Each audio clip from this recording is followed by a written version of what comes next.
по дороге с 13-го к 292-му, метров за 500 от железнодорожного переезда. Ребят, в упор расстреливают. Помогите, чем можете. Вас понял меня, Заря, вас поняли? Понял, только помочь нечем.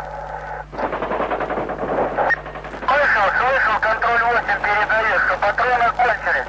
Вертушки, пусть помогут вертушки. И свяжите еще, что там с кулаками, что, вышли они или нет?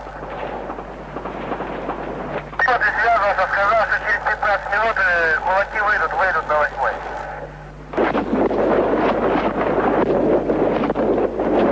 Все-таки в Москву позвонят, а тут у нас говорят незначительные конфликты по телевизору.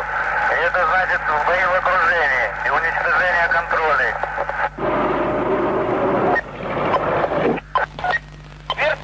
Вертушки, вам это авиация тоже привет. Какая вы чертова авиация? Если вы своих мужиков спасти не можете. Давайте по зданию, по ним работу, блядь. Какому зданию? По ним работу. Куда меня? Не надо сейчас команда. Куда ты здание? Пулемет по зданию работай, пулемет.